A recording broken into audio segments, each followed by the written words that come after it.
할렐루야. 7월 17일 주일 예배에 참여하신 모든 성도님 주님의 이름으로 환영합니다. 오늘 전급받을 말씀은 전도를 귀하게 여깁시다라는 제목으로 본문의 말씀은 사도행전 11장 19절에서 우리 21절까지 말씀입니다. 우리 함께 합독하시겠습니다. 스데반에게 가해진 박해 때문에 흩어진 사람들이 페니키아와 키프로스와 안디옥까지 가서 유대 사람들에게만 말씀을 전하였다. 그런데 그들 가운데는 키프로스 사람과 구레네 사람 몇이 있었는데 그들은 안디옥에 이르러서 그리스 사람에게도 말을 하여 주 예수를 전하였다. 주님의 손이 그들과 함께 하시니 수많은 사람이 믿고 주님께로 돌아왔다. 아멘. 네, 오늘 이 말씀 가지고 전도를 귀하게 여깁시다 라는 제목으로 말씀 전합니다. 요즘 교회를 섬기면서 목사인 저의 마음속에 참으로 좀 안타깝고 답답하게 밀려오는 그런 느낌 한 가지가 있습니다. 그것은 전도의 중요성이 점점 잊혀져 가구나, 또 그 필요성조차 깊게 느끼지 못하는 그러한 시대로 바뀌어져 가고 있는 것이 현실입니다. 이런 현상은 성도님들뿐만 아니라 목회자들에게도 똑같이 해당되는 일로 시간이 갈수록 여러분 그 골이 더 깊어져서 특별히 우리가 팬데믹을 겪으면서 그 상황은 더 심각해졌고요. 이제 교회 안에서 전도는 옛 시대의 유물 정도로 여기고요. 사람들의 관심 밖의 일이 되어져 버려서 이렇게 된 일들은 참으로 안타까운 일이 아닐 수가 없습니다. 주님께서 교회를 세우신 가장 중요한 사명이 무엇입니까? 영혼 구원하여 제자를 삼는 일이 바로 교회를 여러분 세우신 가장 중요한 목적입니다. 그래서 여러분 교회라는 간판을 달고 있으면 가장 먼저 떠올려야 될 것은 영혼 구원하여 제자 삼는 일, 전도하는 일이라는 것입니다. 오늘 당장 어떤 분의 삶이 마감되면은 중간 지대는 없습니다.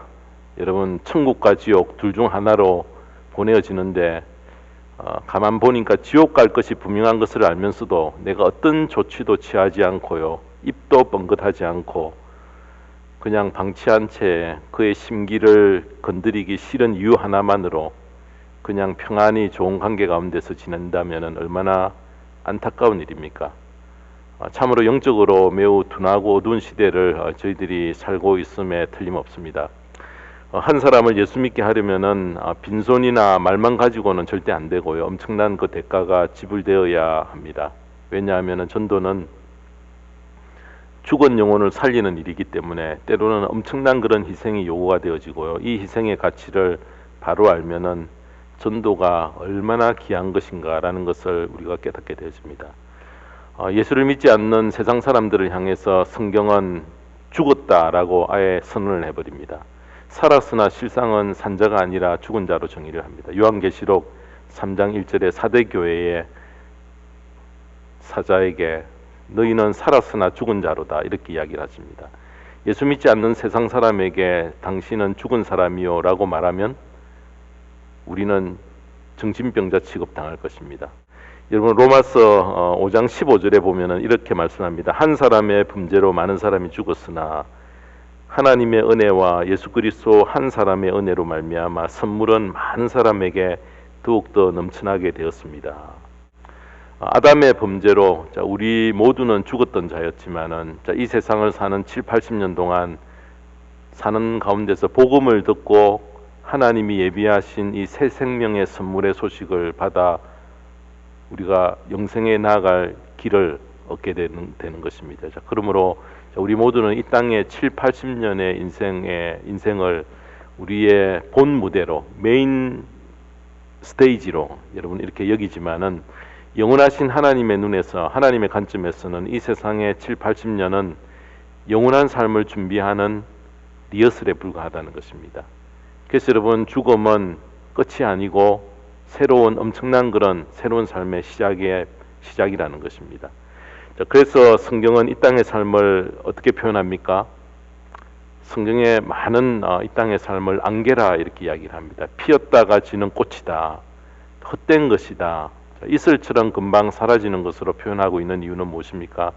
하나님께서 인간을 창조하실 때에 본래 영원한 생명을 누리도록 그렇게 창조하셨습니다. 그 영원한 생명을 누리지 못하게 만든 주범이 무엇입니까? 첫 인간 아담의 범죄 때문에 그랬습니다. 그 범죄로 인해서 영생은 물 건너 가버린 일이 되어지고요. 죽음에 처한 안타까운 형편을 하나님은 내몰라라 그냥 방관치 않으시고 해결의 길을 여셨다는 것입니다. 범죄한 모든 인생은 하나님의 눈으로 볼 때에 이미 죽었고 소망이 없이 살다가 끝나야 될 그런 운명에 처한 자들이었습니다. 자, 이렇게 소망 없고 죽은 것과 다름없는 인생을 다시 살 수 있도록 길을 열어서 영원한 생명을 소유하고 영생에 들어갈 길을 무엇을 통해서? 전도의 소중한 것을 통해서 그 길을 열어놓으셨다는 것입니다. 그래서 누군가 전해주는 이 복음을 듣고 믿으면 그 영생의 길이 열린다는 것입니다. 바울은 로마서 1장 16절에 이렇게 말합니다. 나는 복음을 부끄러워하지 않습니다. 이 복음은 유대 사람을 비롯하여 그리스 사람에게 이르기까지 모든 믿는 사람을 구원하는 하나님의 능력입니다. 라고 했습니다. 자, 복음은 죽은 자를 살리는 능력을 가지고 있습니다. 영원한 죽음에 빠진 자를 구하였어요. 영생에 들어가게 함으로 말미암아 바울은 이 복음을 전하는 이 일이 부끄럽지 않다. 얼마나 감격과 은혜 가운데 행할 수 있는 일인가. 그 감격 가운데서 이 일을 행했다는 것입니다. 복음을 모르면은 자신이 이미 죽은 존재인 것을 전혀 알지 못합니다. 세상 사람들 중에 머리가 똑똑하고요. 남보다 뛰어나다고 해도 자기가 이미 죽었다는 것을 모르고 하나님이 살아계신다는 것을 전혀 모르고 살아갑니다. 복음을 전하는 분이 없으면 그렇습니다. 고린도전서 1장 21절에 보면은 이 세상은 그 지혜로 하나님을 알지 못하였습니다. 하나님의 지혜가 그렇게 되도록 한 것입니다. 라고 말씀합니다.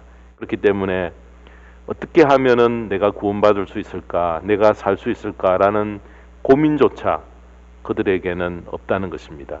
세상의 지혜로는 결코 자신이 영원한 죽음에 처해 있는 비참한 운명을 전혀 알 수 없고요.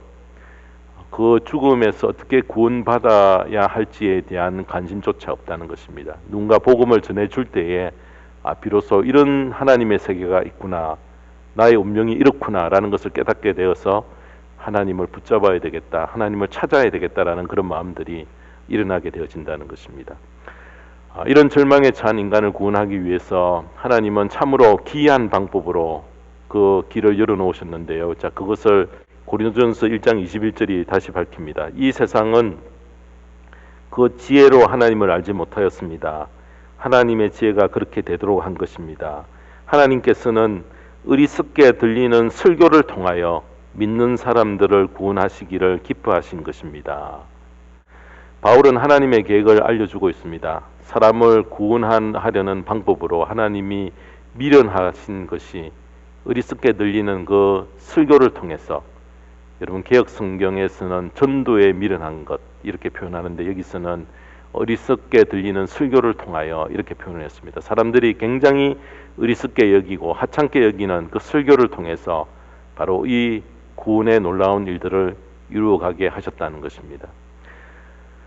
길 가는 사람들을 붙잡고 우리가 전도할 때 예수 믿으십니까? 예수를 좀 믿으시죠? 예수를 소개하겠습니다. 이렇게 이야기를 하면은 뭐 이런 이상한 놈이 있나? 재수 없게 시리. 이런 귀찮은 눈으로 눈을 홀깁니다. 세상 사람들의 눈에 전도는 너무나 어리석고 미련하게 보입니다. 자, 그럼에도 불구하고 하나님은 어리석게 들리는 그 설교, 전도에 미련한 것을 통하여 사람들이 구원받고 예수님을 믿어 영생에 들어가게 되기를 원하신다는 것입니다. 어리석게 보이는 이 설교, 전도에 미련한 것, 자, 이것이 하나님은 매우 귀하게 여기십니다. 그러므로 이 세상에서 전도만큼 귀한 일이 없으며 선교만큼 보람된 일이 없다는 것입니다.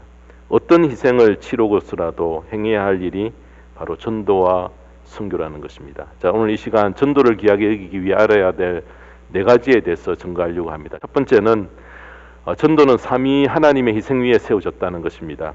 전도는 나의 노력으로 열매 맺는 것이 아니라 삼위 하나님께서 먼저 희생의 토대를 굳건하게 마련하셨습니다. 전도를 위해 삼위 하나님께서 먼저 희생하셨는데 성부 하나님은 어떤 희생을 하셨습니까? 성부 하나님은 사랑하는 독생자 위아들을 포기하셨습니다. 사랑하는 독생자를 세상에 보내는 희생과 사랑을 우리에게 보여주셨다는 것입니다. 성자 예수님의 희생이 무엇입니까? 성자 예수님은 하나님의 보좌 우편을 떠나서 직접 몸소 이 구더기 같은 세상에 사람의 몸으로 오셔서 자기 생명을 십자가에 못 박는 고난을 당하여 전 인류의 모든 죄를 대속하기 위해 자기의 생명을 드린 그 희생을 감당하셨다는 것입니다. 성령 하나님의 희생은 무엇입니까? 그는 이 세상에 오셔서 교회 안에서 이 세상 끝날까지 떠나지 않으시고요. 계속 머물러 계십니다. 또 예수님을 영접하는 성도님의 마음속에 들어가셔서 그 마음을 감화 감동 은혜를 내려주셔서 하나님의 말씀을 통해서 바른 길 가도록 늘 깨우치고 인도해 주시는 그 역할들을 계속 여러분 하고 계신다는 것입니다. 이처럼 성부, 성자, 성령 삼위 하나님께서 우리의 구원을 위해 먼저 큰 희생을 감당하며 기초를 세우셨다는 것입니다. 예수님께서 이 사실을 말씀으로 남겨주신 귀한 말씀이 바로 요한복음 12장 24절에 기록이 되어 있습니다. 내가 진정으로 너희에게 말한다. 밀알 하나가 땅에 떨어져서 죽지 않으면 한 알 그대로 있고 죽으면 열매를 많이 맺는다. 여기서 한 알의 밀알은 누구를 이야기를 합니까? 바로 하나님, 예수님, 성령님 이 세 삼위 하나님을 두고 하는 이야기입니다. 성부, 성자, 성령 하나님이 우리를 죽음에서 건져 영생을 얻게 하기 위해서 썩는 한 알의 밀알이 먼저 되셨다는 것입니다. 삼위 하나님의 희생의 소식, 이 복음을 받고 예수님을 내 인생의 주인으로 영접하면은 새 생명을 얻고 영생에 들어가도록 해놓았습니다. 이처럼 전도는 삼위 하나님의 희생으로 그 기초가 굳건히 세워졌고 그 토대 위에 우리가 그것을 믿고 먼저 받아들인 사람이 그 은혜에 빚진 마음으로 전하는 것이 바로 전도라는 것입니다. 하나님의 복음이라는 것입니다. 두 번째로 전도를 귀하게 여기기 위해 우리가 알아야 할 둘째는 전도에 참여한 성도의 먼저 간 희생과 수고로 오늘 내가 예수를 믿게 되었다는 것입니다. 반드시 내가 예수 믿기 전에 내 앞서 복음을 전해준 분이 있다는 것입니다. 삼위 하나님의 희생을 알리려는 바로 이 일이 전도인데 전도에 참여한 성도들의 희생과 수고로 복음이 땅끝까지 전해졌습니다. 여러분, 우리가 오늘 예수 믿고 영생을 얻게 된 것, 누군가 우리에게 복음을 먼저 전해 주었기 때문에 일어난 일입니다. 누군가 나를 위해 눈물을 흘리며 기도해 준 분이 계셨고요. 복음을 전해 준 분의 노력과 희생 덕분에 내 마음이 열려져서 예수님을 내 인생의 구주로 영접하게 되었습니다. 누군가 나를 위해 희생해 준 분이 반드시 있습니다. 시간을 바치고 심지어 자기 돈을 써가며 나를 마음속에 품고 기도하며 복음을 준 분의 그 수고 덕분에 오늘 내가 예수 믿는 이 자리에 있게 되었다는 것입니다. 여러분들에게 그분을 꼽으라고 하면은 그분을 떠올릴 수 있을 것입니다. 전도와 선교를 하려면 고난이 반드시 따르기 때문에 함부로 여러분 참여하지 못합니다. 복음을 전하기 위해서는 내 삶의 큰 부분을 포기해야 되고요.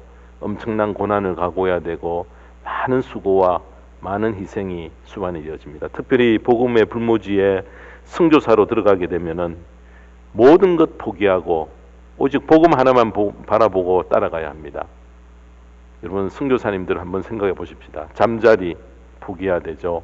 마실 물, 깨끗한 물 다 포기해야 됩니다. 먹는 것, 지금까지 누렸던 모든 기득권을 다 포기해야지 선교가 가능하므로 함부로 여러분 우리가 선교사로 참여할 수 있다라고 그렇게 결심할 수 없다는 것입니다. 내가 감당하지 못하면은 하지 말아야 됩니다. 아무나 선교사로 헌신할 수 없고 이런 각오와 준비를 단단히 하지 않으면은 감당하기 매우 힘든 일이 바로 선교라는 것입니다. 예수의 옛자도 들어보지 못한 시골 마을에 선교사님이 복음을 전하기 위해서 찾아오셨다고 한번 가정을 해보십시다. 여러분, 산을 넘고 물을 건너서 저 깊은 벽종까지 선교사가 찾아와서 보리밥을 먹어가면서 모기에게 뜯기면서 재래식 화장실을 사용하며 그들과 함께 며칠을 보내며 서툰 그 본토 말을 배워 익혀서 전도하는 것을 한번 머릿속에 상상해 보십시다. 누군가 낯선 자가 들어와서 복음을 전하려 할 때에 이미 그 땅에 자리 잡고 있는 토속 종교나 미신에 찌들어 있는 사람들이 얼마나 방해와 핍박을 하겠습니까? 상상치 못하는 그런 방해를 또 각오해야 되고, 자, 그 방해는 나의 생명까지 내놓을 각오로 시작해야 하는 것이 바로 선교라는 것입니다. 자, 그러나 그런 조롱, 희생, 핍박, 미움을 견딘 분의 희생으로 말미암아 그 땅에 복음이 뿌리를 내리고 예수 그리스도의 복음이 증거가 되어집니다. 이 희생이 귀하다면은 나도 그 받은 은혜에 보답할 마음이 조금이라도 우리 속에서 일어나야 하지 않겠습니까? 사랑하는 성도 여러분, 우리 한국 교회의 사역의 열매와 기독교의 뿌리가 견고히 내리게 된 것을 전 세계 교회가 부러워합니다. 그러나 여러분, 오늘이 있기까지 그 배후에는 엄청난 피를 흘렸고 많은 눈물을 흘렸고 엄청난 수모를 견딘 선교사님들의 헌신과 희생이 있었다는 것입니다. 27살에 선교하기 위해서 영국에서 중국으로 먼 바닷길을 건너갔던 토마스 선교사님이 계십니다. 그러나 그분은 중국에 도착하자마자 곧 아내가 병을 얻어 세상을 떠나고 맙니다. 아내를 잃고 그 상처가 채 아물기도 전에 그는 중국 모퉁이에 붙어있는 한반도에 사는 조선 민족에 대한 소식을 듣고요. 그 민족은 아직도 예수를 믿지 않고 복음을 들은 적이 없다라는 이야기를 듣고 아내를 잃은 슬픔 가운데서도 불구하고 중국말로 된 성경을 배에 싣고 대동강을 따라 올라옵니다. 자, 그때의 조선의 대원군은 한참 세국 정책을 펴고 가톨릭 신자들을 잡아 죽이는 살벌한 그런 때였습니다. 그럼에도 불구하고 그는 대동강을 거슬러 올라가면서 어떻게 하든지 이 성경을 전해주려고 하다가 결국 공격을 받고 배가 불타게 되어서 배 밖으로 여러분 그렇게 잡혀 나왔던 것입니다. 그는 강변에서 끌려가서 칼에 맞아 순교를 했는데 순교하는 그 순간 자기 목을 치려고 하는 한 분에게 그의 이름이 박충권이라는 분입니다. 성경을 던져주면서 여보 당신 이것을 읽어보십시오 라고 소리치고 죽었다는 것입니다. 그를 칼로 친 사람이 그 성경을 간직하고 있다가 나중에 성경을 읽고 예수를 믿게 됩니다. 그 젊은이가 흘린 피가 있었기에 오늘의 한국 교회가 존재한다는 것입니다. 여러분, 양화진에 가면은 많은 선교사님들의 비석이 서 있습니다. 저도 가봤는데요. 한국에 복음을 전하기 위해서 1세기 전에 이 땅에 발을 들여놓았다가 풍토병에 걸려 죽은 선교사님의 어린 자녀들의 무덤, 선교사님의 부인들의 무덤이 있습니다. 명대로 살지 못한 젊은 선교사들의 무덤이 있습니다. 자, 그분들은 다 무명의 선교사님들입니다. 그러나 그들의 희생이 있었기에 오늘 한국 교회가 존재하게 되었고 우리 모두가 하나님의 자녀가 되었습니다. 자, 이 빛을 우리가 잊으면 안 됩니다. 희생 없이는 생명이 살아나지 못합니다. 희생 없이는 영혼 구원이 절대 이루어지지 않는다는 것입니다.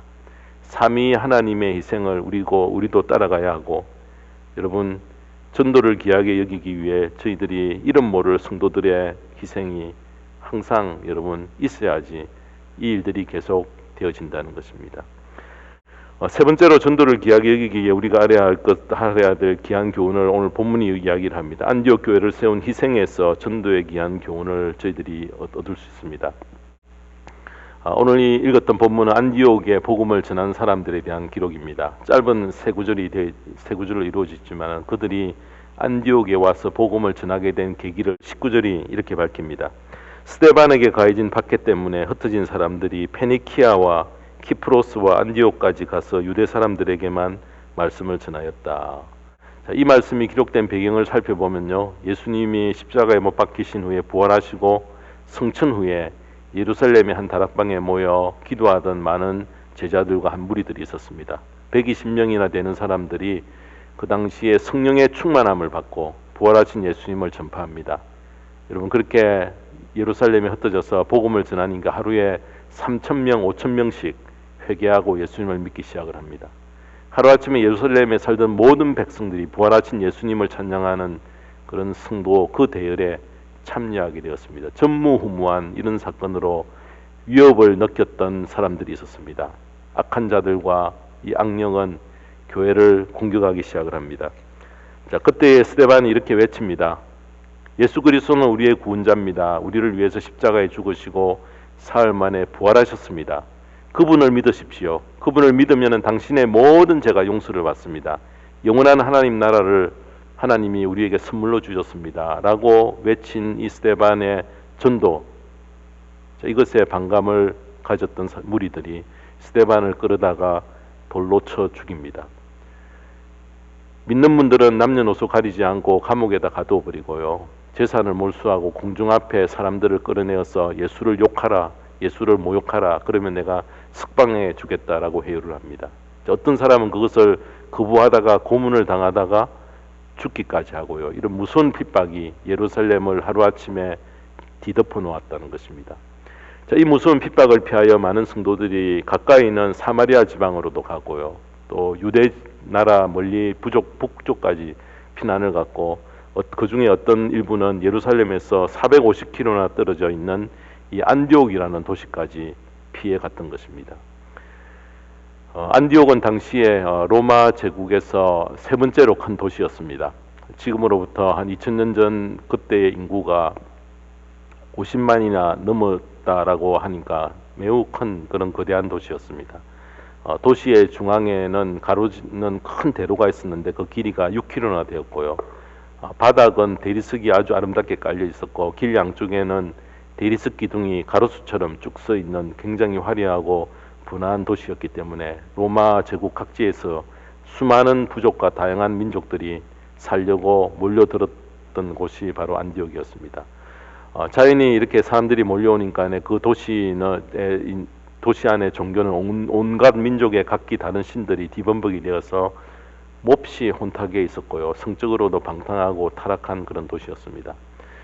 경제적으로 매우 번영한 그런 도시였기 때문에 많은 사람들이 쾌락에 젖어서 흥청망청 이러면 살아가는 그런 도시에 핍박을 피해 이제 도망왔던 이 사람들이 복음을 들고 들어옵니다. 여러분, 대부분은 유대 사람들을 상대로 전도했지만은 구레네와 구브로 지방 출신의 몇 성도들이 헬라 사람들에게도 복음을 전하기 시작했다라고 20절이 밝힙니다. 자, 그때 일어났던 일을 21절은 이렇게 이야기를 합니다. 21절에 보면 주님의 손이 그들과 함께 하시니 수많은 사람이 믿고 주님께로 돌아왔다. 너무나 놀라운 일이 벌어집니다. 그들이 복음을 전하자 주님의 손이 그들과 함께 하셨다. 성령이 그들과 함께 하시고 하나님의 능력과 영광이 그들과 함께 하셔서 도무지 믿을 것 같지 않는 무수한 사람들이 회개하고 하나님께 돌아왔다는 것입니다. 도무지 들을 것 같지 않던 사람들이 귀를 기울여서 예수 그리스도의 복음을 듣고 돌아와 성경에서 가장 유명한 안디옥 교회가 탄생하게 되는 계기가 되었다는 것입니다. 안디옥 교회는 세계 선교를 가장 먼저 시작을 했고요. 또 선교의 발상지입니다. 이 교회에서 바울과 바나바가 파송을 받습니다. 그리고 바울의 주치로 일생 동안 그의 충성된 의사 노릇을 했던 누가도 안디옥 교회를 통해서 구원을 받았다고 전해려옵니다. 자, 이처럼 전도로 인해서 안디옥에는 엄청난 일이 일어난 것입니다. 짧은 시간에 어떻게 안디옥에서 이런 일이 일어날 수 있었을까요? 이 대답은 매우 중요하며 의외로 너무나 간단한 답입니다. 그곳에 가서 자기의 형편을 생각하지 않고 복음을 전한 큰 희생과 죽을 각오를 하고 복음을 전했기 때문에 이 일들이 일어났던 것입니다.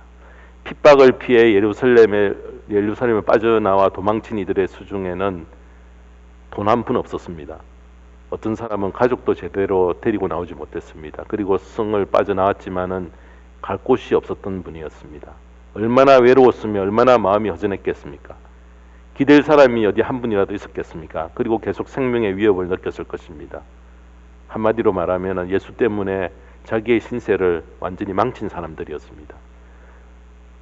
여러분, 보통 사람이 이런 박해로 인해서 이런 형편에 처했다고 하면은 신세를 쫄딱 망쳤는데 어떻게 그 입에서 예수 믿으라는 말이 나올 수 있었을까요? 오히려 신앙을 포기하고 예수를 저주하기 쉬웠을 것입니다. 그러나 그들은 그런 처지에 굴복하지 않고 가는 곳마다 사람을 만나면 예수님이 부활했습니다. 예수님이 우리의 메시아 그리스도이십니다. 예수님을 믿으십시오라고 전했던 것입니다. 자, 이처럼 그들은 복음을 위해 모든 대가를 지불하고 자신의 삶을 접었던 분들이었습니다. 그들에게 남아있는 것은 생명뿐이었습니다. 그러나 그 생명마저도 아끼지 않고 예수님을 위해 바치겠다고 전도에 기꺼이 참여한 분들이었습니다. 자신들의 생명을 주님의 제단에 올려놓고 순교를 각오하며 복음을 외쳤던 분들의 희생이 바로 안디옥 교회를 세우게 된 기초가 되었던 것입니다. 이처럼 전도의 현장에는 생명을 걸고 목숨을 내놓고 전도하는 헌신자들이 있습니다. 반대로 희생을 구부하고 피하려는 분들에게는 이런 능력이 전혀 나올 수 없다는 것입니다. 마지막 네 번째로 전도를 귀하게 여기기 위해 우리가 알아야 할 네 번째는 죽은 자를 살리는 전도의 엄청난 귀한 가치가 그 속에 들어있다는 것입니다. 숨겨져 있다는 것입니다. 우리 모두는 진지하게 스스로에게 한번 물어봐야 합니다. 나는 한 영혼을 구원하기 위해 얼마나 값진 대가를 치를 각오를 하며 신앙생활을 하는가. 우리가 구원받은 것은 매우 귀한 사건입니다. 그러나 주님은 내만 구원받고 영생의 기쁨을 누리는 것을 절대 기뻐하지 않습니다. 절대 만족하지 않습니다. 하나님은 여전히 문 밖에서 죄인들이 돌아오기를 기다리고 계십니다. 하나님이 우리를 먼저 구원하신 이유는 우리가 다시 이 받은 이 감격을 가지고 가서 또다시 잃어버린 양을 찾아 하나님의 집으로 데려오라는 바로 그 사인인 것입니다. 이런 주님의 심정을 우리가 알면서도 방관하거나 나와 전혀 상관없는 일로 미루고 아무런 희생과 노력을 하지 않는다면 은혜를 저버린 자들입니다. 슈테른베르크가 그린 유명한 예수님의 그림이 있습니다. 머리에 가시관을 쓰고요, 빌라도와 유대인들 앞에서 조롱을 받으면서 서 있는 예수님의 모습을 그렸는데요. 그 그림의 제목이 이 사람을 보라입니다. 그리고 그 그림 밑에는 이런 글이 적혀 있습니다. 나는 너를 위해 이렇게 하였다. 너는 나를 위해 무엇을 하였느냐. 이 그림을 보고 감동을 받은 하브겔이라는 분이 쓴 찬송가가 311장 찬송가입니다. 내 너를 위하여 몸부려 피 흘려 내 죄를 속하여 살 길을 주었다. 널 위해 몸을 주건만 너 무엇 주느냐. 널 위해 몸을 주건만 너 무엇 주느냐. 주님의 은혜에 감동된 바울은 자신의 생명을 조금 더 귀한 것으로 여기지 않았습니다. 그래서 사도행전 20장 23절 24절에 보면은 다만 내가 아는 것은 성령이 내게 일러주시는 것뿐인데 어느 도시에서든지 투옥과 환란이 나를 기다리고 있다는 것입니다. 그러나 내가 나의 달려갈 길을 다 달리고 주 예수께 받은 사명 곧 하나님의 은혜의 복음을 증언하는 일을 다하기만 하면 나는 내 목숨이 조금도 아깝지 않습니다. 이처럼 자기 자신의 전부를 불태울 수 있는 열정을 가진 사람들을 통해서 주님의 사랑, 복음이 전달됩니다. 전도에 참여하게 만듭니다. 그 사랑은 어두움에서 깨어나게 만들고요, 하나님의 음성을 듣게 하고 예수 그리스도를 볼 수 있는 자리에까지 인도한다는 것입니다. 그러므로 사랑하는 성도 여러분, 우리 모두는 복음을 전하는 전도를 귀하게 여겼어요. 전도를 짐으로 여기지 말고 기쁨으로, 즐거움으로 그 희생에 기꺼이 참여하는 복된 자리에 함께 나가는 저와 모든 성도님의 복된 생애가 되기를 주님의 이름으로 축원합니다. 기도하겠습니다. 하나님 아버지 감사합니다. 전도는 나와 상관없는 일로 여기고 전도를 힘들게 생각하고 귀찮아하는 이 세대 속에 저희들이 살아갑니다. 특별히 하나님 팬데믹을 맞이하여서 저희들의 마음속에 전도와 전혀 상관없는 그런 신앙생활을 하기 쉬운 이때를 당하였습니다. 그러나 오늘 내가 성도로 이 자리에 오기까지 누군가 전해준 그 복음의 빚진 마음들을 내 마음속에 깊이 깨달을 때에 내가 전도의 자리에 나가지 않을 수가 없고, 전도의 빚진 마음을 하나님 앞에서 어떻게 내가 갚을까라는 문제로 고민할 수 있는 그 귀한 자리에 저희들이 함께 나가고자 합니다. 아버지 하나님, 적극적인 또 희생하는 수고하기를 기뻐하는 그 마음으로 복음을 전하는 일에 조금이라도 늘 관심을 가지고 내 삶을 던지며 희생하는 그 귀한 것을 깨닫는 자리에 저희들이 함께 나아갈 수 있기를 간절히 구합니다. 아버지 하나님, 전도의 소중함들을 저희들에게 다시 깨우쳐 주시옵기를 간구하오며 이 모든 말씀 우리 주 예수 그리스도의 이름으로 기도드리옵나이다. 아멘.